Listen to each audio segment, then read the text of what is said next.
vocal thing that we always undermine in South Sudan. But this hate speech and also tribalism is now making a lot of problems to our society. Our society is now engulfed by online speech. You can see communities fighting online, and the youth has also entered, and they are also fighting, backing up their communities, and that is the big problem. So our responsibility is to make South Sudan a better place, to make South Sudan a place where everybody see that the country has a visions and the country is going to do something also to a generation. But today we have been seeing there is a grouping, there is a camping that we always see in youth and also in elders. You can see that there are online beef. You can also find that most people are beefing in with another persons, and you can find also other people are beefing in the name of the communities. Something that has never been there since South Sudan got independent, but we have really seen this. And what can we say about this? Can we say that South Sudan is losing its integrity, or South Sudan is moving in a way that we don't understand? So, Brother Nuang, we are going to discuss this topic, and I think we are going to iron it out.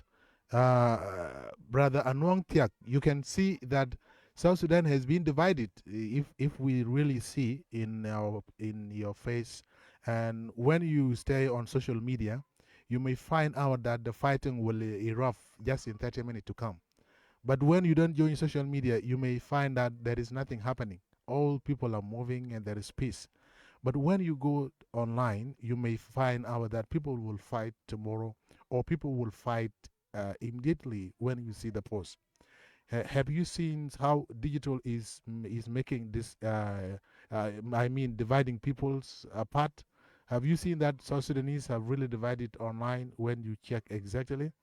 And what could be done in all this process as you see that our people are now divided online, and you may also see there are a lot of online hate speech.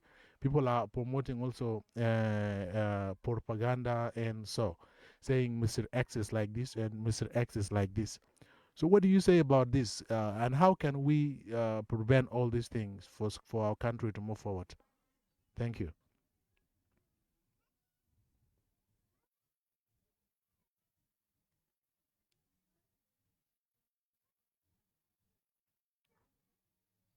Denise. Uh, Thank you, Africans, for having me. It is a great privilege and honor to take part of this program. And, to me, the topic actually is very interesting because as a young person, I have always been online, and sometimes I may find myself the victims of the hate speech and all the criticism that are going on social media and other platforms, including TikTok and X, especially TikTok and Facebook. These are the two measures that our people nowadays are using. As you have said, before I go deep uh, to highlight, the challenges or the effect of these online uh, hate speeches, I want first to agree with you that in South Sudan, especially those who are staying outside the country, they are seeing only balance in South Sudan because for them they are just getting inaccurate news. They are getting, all the criticism, and as such, it's made them to see South Sudan as a violent country and unsafe, you know, for the foreigners and citizens itself to stay. Uh, this statement actually remind me the time I was in Uganda. Uh, doing everything online sometimes it might be very dangerous. I was even about to start there in Uganda because I see there is almost a fighting in South Sudan. And I say to myself, instead of going back, seeing there is, the imminence of war, I should rather stay instead of going back to South Sudan again. In connection, and you need to be here with us. Thanks.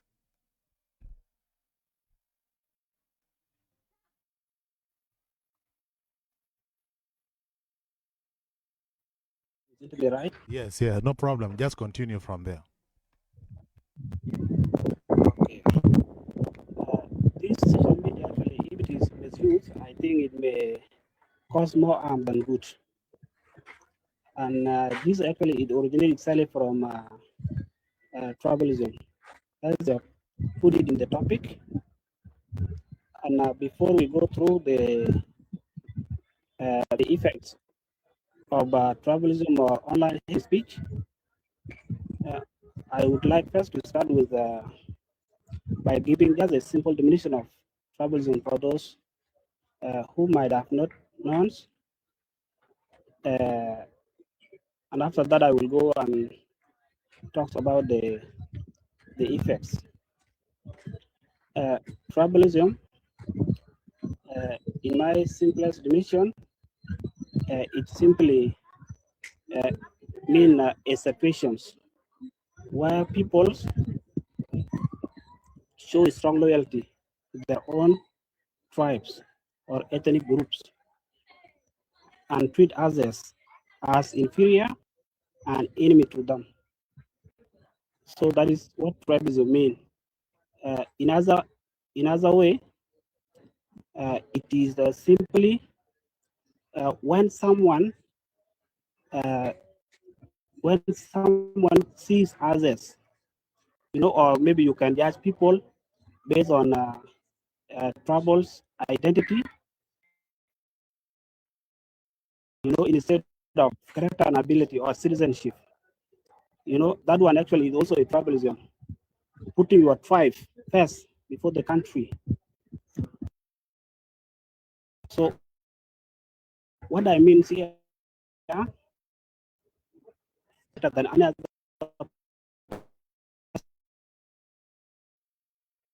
or your tribes.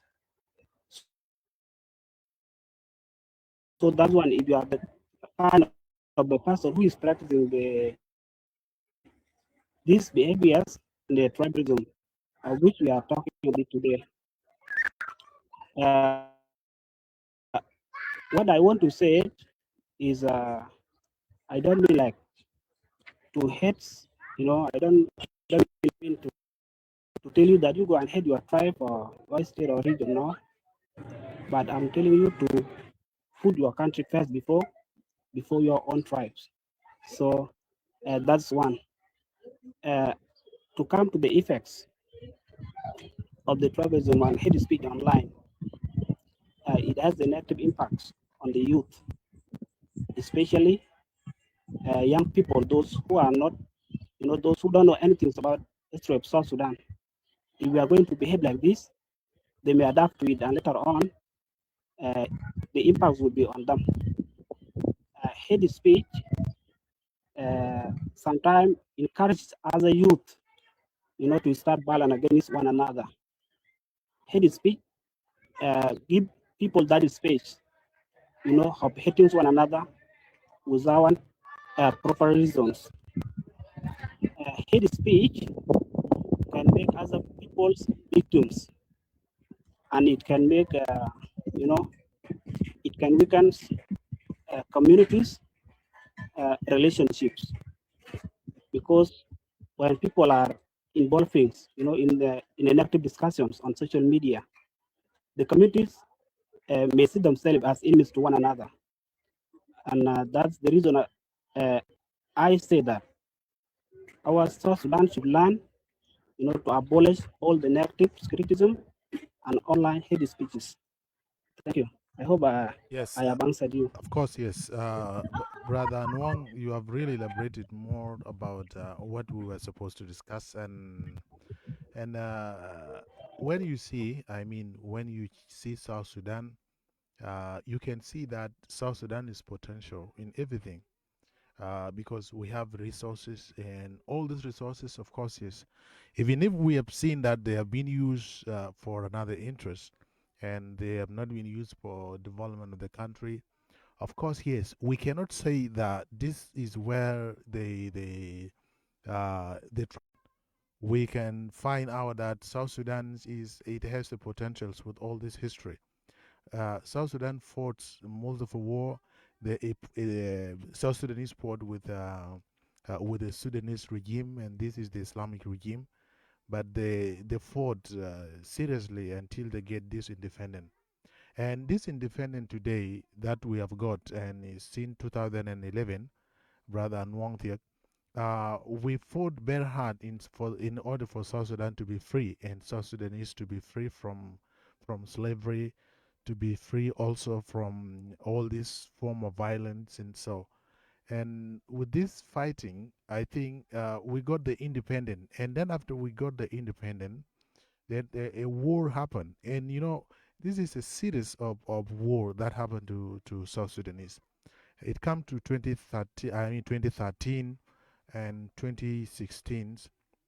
You can attest all those violence that you see in South Sudan. But we cannot say that this is a tribal conflict, or these are the tribal thing that make it like that. Of course, yes, we have a leaders in South Sudan. They might be having their own interests. Let's say Salva Kiir, let's say Riek Machar, and the rest of the leaders, they might be having their intentions or the vision, because they are already leaders and they are also human. So they have their own visions on how they want to lead South Sudan. But for us, as the people being lead, we don't know where are we going. Indeed, yes. But these are the people that we trust. These are our leaders that we trust.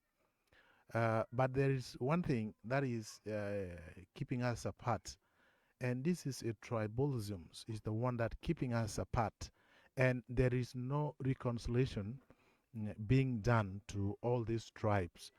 You may find Dinka having a problems with the Bari. You can find also Nuer having problem with Dinka having problem with this. All the tribes in South Sudan, and some of them they have a problem with another tribes. How do you see these situations, and how are we going to end these tribal conflicts, if you really see? To make it also genuine, you can see people are fighting today. People are fighting in Gorial East. Most of the people they have died, and you also there are youth also from Mayom. They came to Gorial East. They have taken cows. You have also youth from Gorial East. They go to Mayom. They also take cows from there. This is just a tribal conflicts, and they have now even brought into the picture that related into raiding of cattle. And we don't know if it is politics or it is just a social discourse. These are the things that we don't understand. But brother Anwang, how do you see that this tribalism is going to end? When is it going to end? And what should be done also for us to be free from tribals, from the tribal fighting that we see, and also a lot of things that you see online, and some of the things also that you see physically, because you have been here in Juba for a long time. You have also lived in Uganda. You know how you guys live there, and if you compare it to Juba, it's quite a bit different, because when you are in another country, you love your brother. Even if he's from different tribe, you love them. You feel that love, 100%. You feel the love. But when you come to South Sudan, it become different thing. You hate your brother, and so. So how do you see that we are going to end this war? I mean, these tribal conflicts. What will be done for us to be free from these tribal conflicts?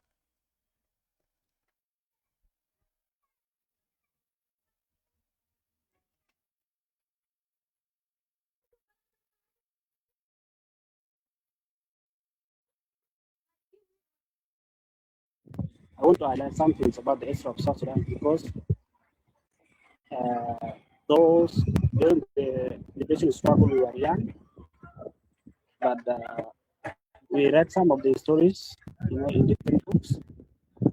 We are being told, how the liberation struggle began, and each and every one of us, I think we are all familiar about the history of South Sudan. I can attest, or I can say that to make comparisons, even during the liberation struggle, South Sudan people were a little bit united compared to the situation we are in now.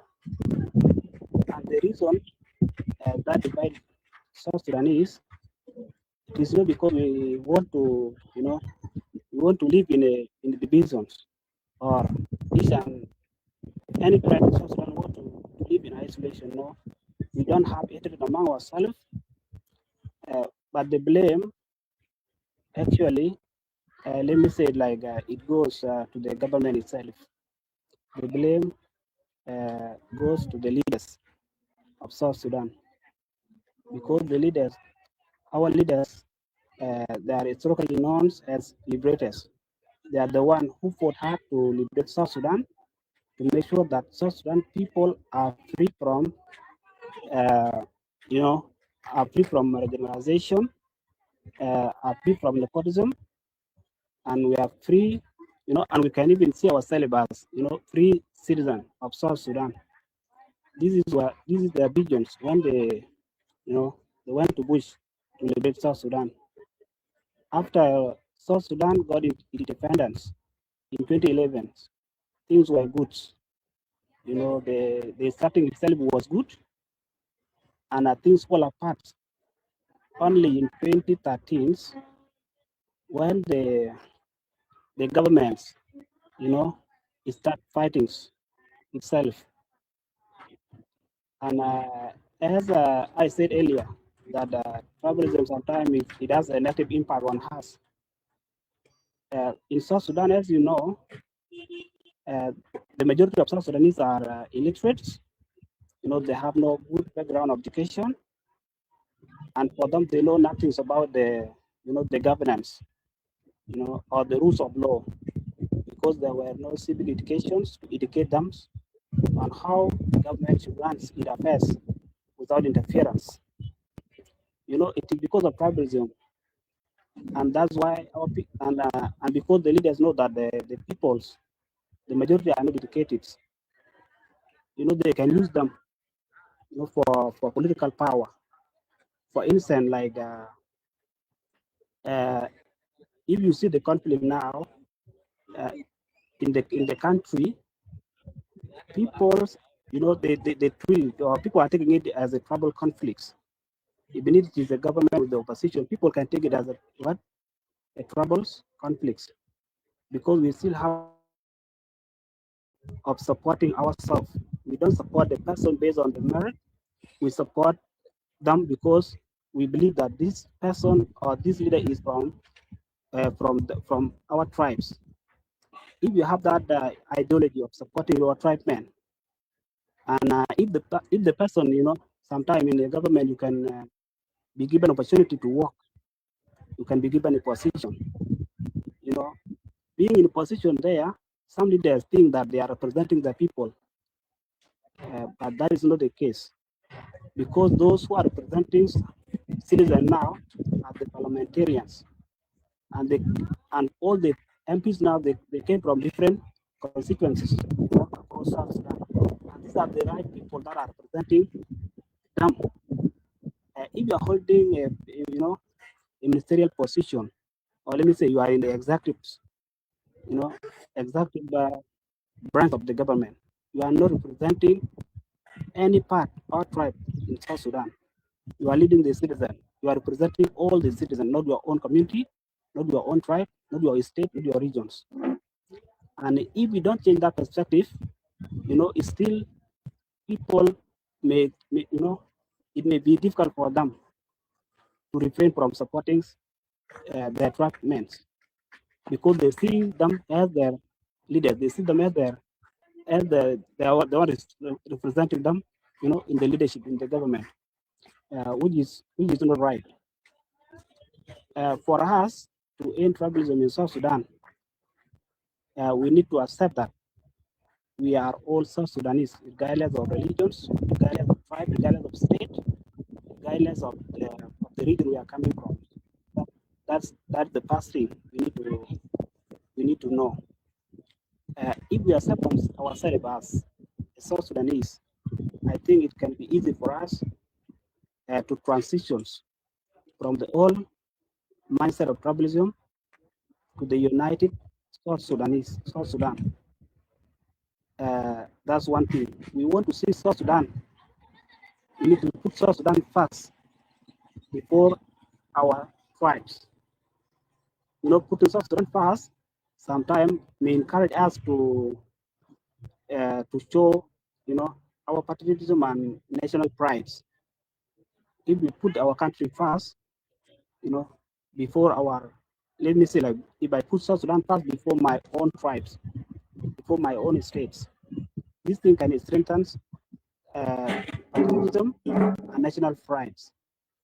And if we are practicing it like this, I think young people will also learn, to love the country.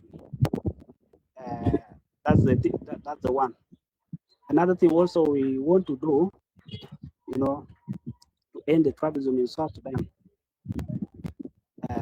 we need to have, good governance and rules of law. What I mean here, we want to treat each, or let me say, like, we want to treat all the tribes equal. You know, if the government is formed itself, the appointment itself should be based on merit based instead of tribal based, appointment. We want to see ourselves as South Sudanese. If you are qualified to hold a position, you can be given that position instead of, disqualifying you because you come from different tribe and all these things. That is the right thing we can do as South Sudanese, to change our people from the old mindsets. Another thing also, we want to have a civic educations. Uh, what I mean by the civic education is like, if the government initiate, you know, a mass campaigns against tribalism, people on the ground might understand that if the government itself has started this, missions, who are they to not to comply with them? They will comply, and I think the government will like that one. The people will understand it better, to conduct a campaign or to lead campaigns against tribalism. That's another way also. There are so many ways, of combating tribalism in South Sudan. But these are the few things that I mentioned. If government, another thing also, which is also very important things, the government itself, those who are representing us, those who are governing us, you know, without using tribal languages. I think people on the ground also may understand them. If they lead us with the spirit of unity, if they lead us, with the spirit of developing South Sudan, I think people on the ground also will understand them better. And if they lead us with, trouble mindset sometimes, it might be difficult for those on ground to transitions from old mindset to the united South Sudan. So that's all what I can say about how to end the tribalism in South Sudan. Okay, thank you so much, brother Nwang. Yeah, you have really said a lot, and I think we still have a long way to go as a South Sudanese. And we have not been prioritizing our country more than our tribes. We have not been prioritizing South Sudan more than any ethnic group. This is what we have never done. And since we earn this country with our blood, we earn this country with all the things that we offer to it. We're still moving very well, and we're still moving in the rough places. Our people are now dying, and most of the people, they have taken refuge in neighboring countries. Some of them are now in Congo. Some of our people in Uganda, Kenya, Ethiopia, and some of them are in Sudan. Despite the war in Sudan, we still have people right there. All these things come from ethnic group. But when you compare South Sudan with different countries, like when you compare it to Kenya, when you compare it to Nigeria, You may see that Nigeria is having 400 and something tribes. Okay, these are the tribes that are there. Even you go to Yoruba, you go to Igbo, you go to Falajin, and so, a lot of tribes, like 400 tribes, they are living there. And Nigeria is one of the country that has many populations, if you can say, you know. But they are living today in peace. They are living in harmony. They are living even there, and their life is moving forward. It's not like South Sudan, if you compare. And we don't know what is wrong with South Sudan. When we compare South Sudan with these countries, we may find that South Sudan has only 64 tribes. Okay, these 64 tribes, they are giving South Sudan headache. South Sudan it need to move, need to go forward, need to do a lot of things. But only these 64 tribes are giving South Sudan a trouble, because South Sudan cannot move forward when these people fight themselves, when these people have beef themselves. You know, uh, South Sudan will not move forward. But brother Anuong, when we need to move something forward, then there should be a aim, there should be a goal for us in moving something forward. Like if you are driving a car, so you may be having a destination that you want to go. So you cannot have a car, you can't drive a car and you don't know where you are going. So you must drive a car and you must know where you are going. This is the same thing to South Sudan. South Sudan's image in 2011, and it is moving very well. Moving, it need to go forward. It was moving, going forward, but because of the tribal conflicts, because of the beef, and plus the interests of our leaders, so it make it not to move forward, and that's why we are here today. Most of the countries today are now moving forward. Have you heard about Ethiopia? It is now making international airport with 12 billions United States dollars. So this project has initiated, I think it is last 3 days. It's a big project. This is the goodness of development. You have also seen also the dam that they build. They build a big dam. That dams will also generate electricity and would also boost the economy for them. All these things are development, and these are the development that should be offered by the country in like South Sudan. And you can see that South Sudan is not moving forward, because when it move forward, it it is must for South Sudan also to look back in order to see who is fighting, who is doing this, and who is doing this. All these things are enemy of development. We cannot get development. We cannot get a civic education that we are talking about if we have insecurity. The experts, people like you, will not move forward and you go to Ulang, or you go to Awil, or you go to Gorial, or you go to Torit. You cannot go to Torit when there is insecurity, okay, despite you being an expert, because the war is there. And if the war is there, then you will not excel, and you will not even teach because of insecurity. That's why we say that for us to be educated, we need first to have peace. We need first to silence the gun, and then we move forward. But if we don't silence the gun among ourselves as a South Sudanese, then we will not get anything, brother Nwang.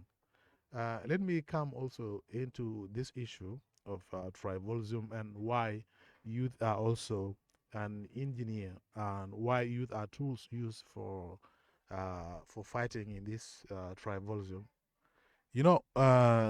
For youth to excel, youth empowerment always begin with you as a youth of the country.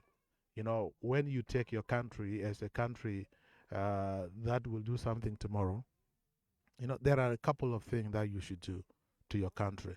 The first thing you need to do is to think logically. What should be done for South Sudan to be in peace? That is one.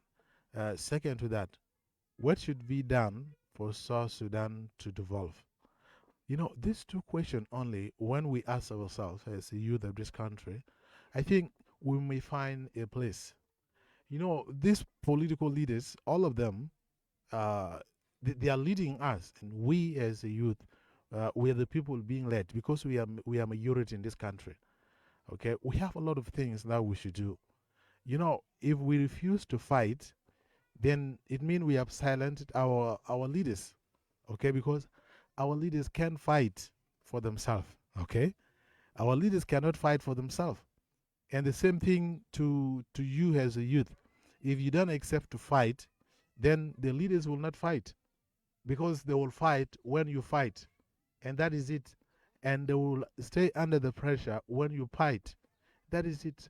They can be in pressure when you don't fight, but they will be in pressure when you fight. This is where they feel the most, and that is why we always discuss how to end a tribalism.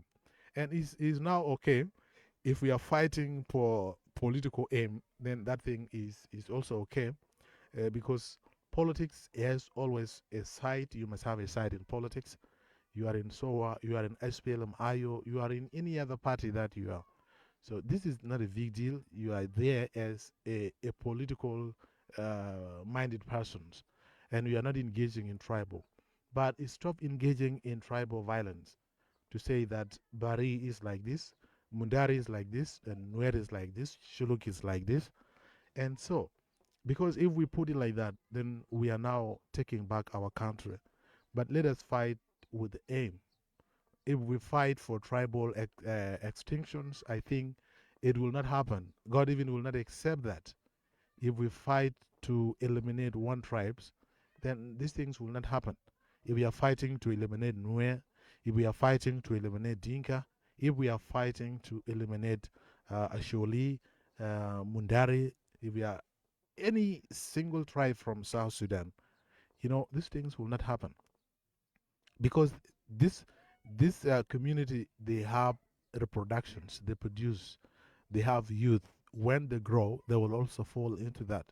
And this is why we say when fighting with ideology, it is very hard to delete the ideology in the mind of the people. But dialogue always do that, because when we stay in dialogue, dialogue always does a lot of things. Because when we are in dialogue, it means we are now deleting the past thing that we did. But if there is no dialogue, then there is nothing that will happen. So, Brother Anwang, I'm saying there is a gap that our South Sudanese are not practicing it, and that is the dialogue. So, the power of dialogue is, if dialogue is really very powerful. It can bring something onto the table so that people should discuss it. But I have never seen that there is a dialogue being done all this along among the tribes. So, can we take by default that South Sudan is at peace, or what is happening? Since there is no dialogue, can we take it by default or automatically that South Sudan is already at peace? We don't need dialogue, or what?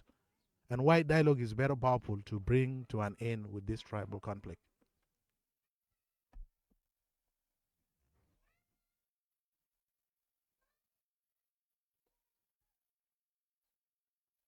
You are one of the well-informed citizens of South Sudan, and that what I said earlier, that if South Sudanese young people, most of them, if they were educated, you know, they can even understand to themselves that uh, tribalism has negative impacts, and if they know that tribalism is not good, they will refrain and will make it easy for the government, to run it effectively.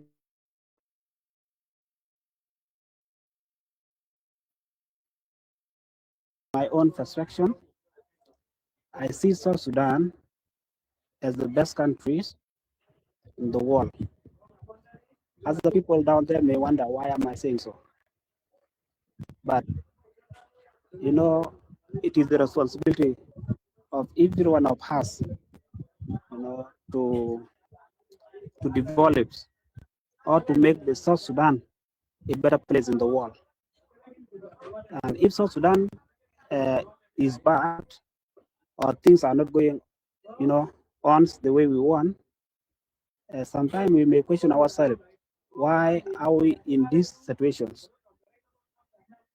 Uh, there was a says, and I quote something Jeff Kennedy said, one said, has your self what you can do for your country,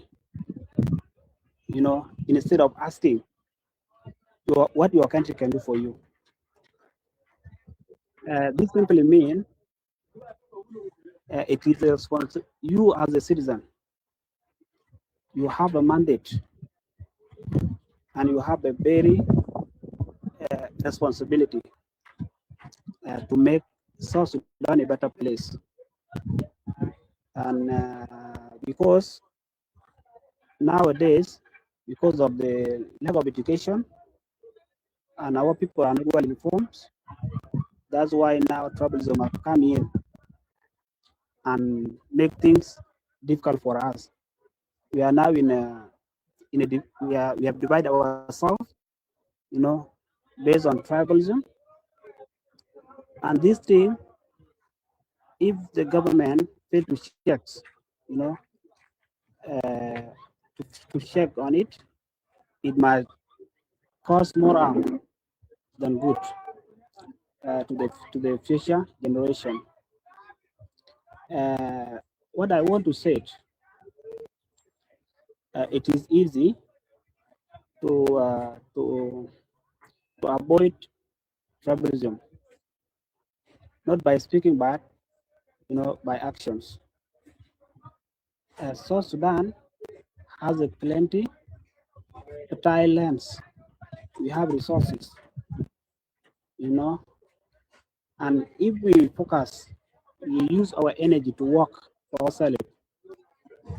I think we will feed the young one, and we will even be able to provide ourselves with the basic needs. And if you are feeding yourself, you have the, let's say, like you have little services that are available in your areas. If you feel like you want to go to the hospital, there is a nearby hospital. If you want to go to school, there's also a schools, you know. And if you want to visit a certain area, there is also accessibility. There's no insecurity. All those things, if they are happening, I think most of the youth will refrain, from hatred. They will refrain from fighting among themselves. But now, as we have said it earlier, because of the insecurity, you may find a groups, of youth, those who are not employed. They are just moving from one area to another area, fighting among themselves, which is totally very bad. And for us to abolish such a system or such a culture, let me say, it is our responsibility, all of us, as a community, as a government, to sit down, and take the initiative, to develop them. Use some time. If you give them, opportunity to work, if you give them, let's say, like, if you put them in training, that is a capacity building. They may change their mindsets. Instead of fighting, they will find themselves jobs or any work, so that they can be able to provide themselves with whatever thing that they need. So that is also a role of the government. And actually, I can see the government itself nowadays is struggling. And the reason being why the government is struggling is because the youth are divided. There is a tribalism in South Sudan that make our youth divide. There's insecurity and violence, and people outside the country now, they have run South Sudan as the unsafe, country to be visited, and it is because of the war that we have been engaged in. And if our people says now it is enough, we put the gun down, we dialogue, we reconcile, South Sudan will be a better place again. It's not too late for us to say enough for war. It is not too late for us to say it is enough for intercommunal conflicts. it is not too late for us to see enough, for rebellion itself. Because if you can see now, South Sudan got independent from 2011, and within let me say like within 16 years, there is tribalism, there is intercommunal fightings, and there is a lot of parties, and those parties they have the arms wing, and the reason of of creating that is to fight.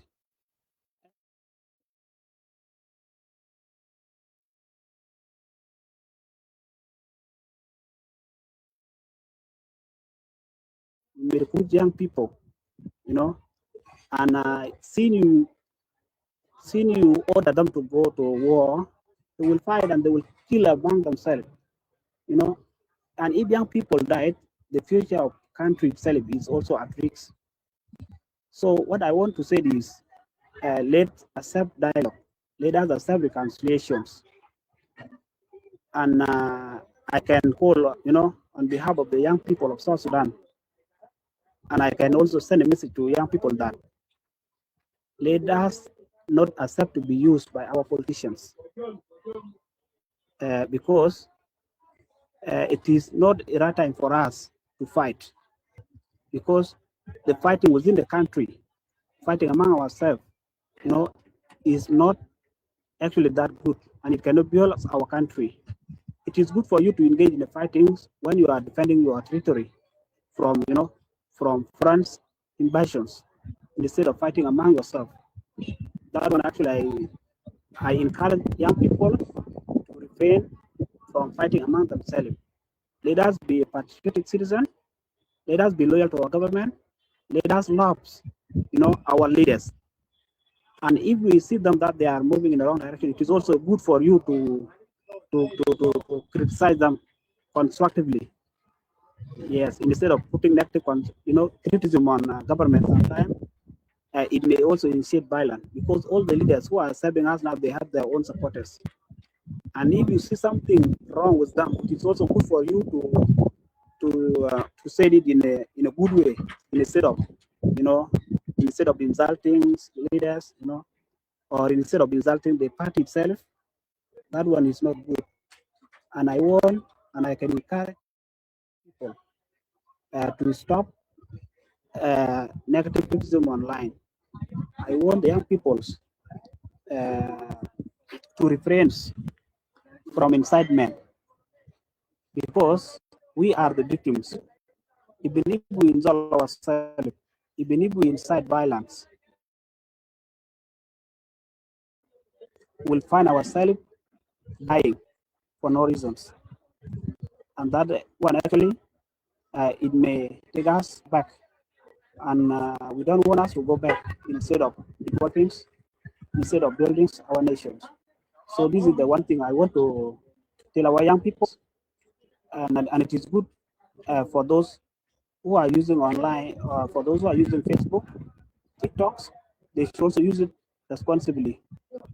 To the leaders, I can also tell them that if you have been, involved with the youth, because there's a rumors around that these leaders sometimes, some of them, they can, they can support these young people, those who are insulting, those who are, what the Facebook with negative criticism. If you are supporting them and you are watching us live, I want to tell you that you as the leader, you need to serve people with integrity. You need to follow your mandate. You need to work, based on your jobs obligations, instead of sponsoring, online criticism. As a leader, you have a responsibility to preach peace. You have a responsibility to unite people, and you also have a responsibility to make sure that every South Sudanese have access to the services, from our government, And these are the things that I want to say. And thank you. Okay, thank you so much, Brother Nwang. You have really said a lot, and that is great, of course, yes. Brother Nwang, let us come to hate speech. We have been ironing more on tribalisms, but let's go to the hate speech. Uh, you know, South Sudan's government has signed into law a cyber security law. I don't know, it was in earlier October this year. So this law was signed and it was put into actions, and I can see that the law is effective right now. And the government of South Sudan and also the parliament has passed the bill, and this bill is going to be effective. And the effectiveness of the bill is start immediately when the president of the republic sign it. And we still find these issues of cybercrime is a continuous threat to national security. You know, just people just sit down and they promote hate speech. You can find someone, they just make a post, and they make the post content that make no sense. They make content, a content that if you see, you will find that people will divide themselves soon. All these things happen, and they happen because uh, it seems like these people, they are staying outside the country maybe, and they are doing such a thing. When I have to assume that um, 90% of these tribal conflicts, it has been engineered by those who are outside of the country. So I have to say like this: these people who are outside the country, they have a power to mobilize people. They have a power to promote hate speech and also brand something in a way that they know. And then after the brand thing, and then the things will emerge into a match flame. And when war broke out, people die and they are sleeping in hotels, they are sleeping in big places. Yani, it is something really paining, brother Anwang. People who are now mobilizing people to fight, most of the kids, they are staying in Nairobi, they are staying in US, they are staying in UK. Some of them are staying in Pyramid here in Juba, and they are now mobilizing some people to die. Okay, some people to die for their names. You have been saying this all this long. It happened, and why are we doing such a thing? And it is really nice if you mobilize people, and you also include your family, you also include your supporters, so that the fight in your name, it might be nice, but you are just mobilizing somebody who have nothing in the problem. Somebody even doesn't know your interests. Somebody doesn't know even what you are running after, but you are using them in order for you to get your personal aim. You know, some people now mobilize people because of other people. You know, and it is something that I've never seen, but it is here in South Sudan. Okay, we are mobilizing our people based on our tribes. We mobilize people based on our community. We mobilize people based on your personal interests. This is what we always see. But are we really ending this tribal conflict in South Sudan? No, we are not ending this tribal conflicts in South Sudan unless we use dialogue, because the barrel of the guns always doesn't have the capacity to silence the ideology. Ideology are silent using dialogue. When there is an ideology, this ideology is always silenced using dialogue, using reconciliations. This is how things are done in modern world. But in South Sudan is a different case. You might find that if I have problems with the government, then I have to take arm and fight the government. If I have problem with any oppositions, I have to take arm and against that oppositions. You know, it is counterintuitive, and we use guns in this. And who suffer the most? These are the kids. Okay, these are the kids that suffer the most, and that's why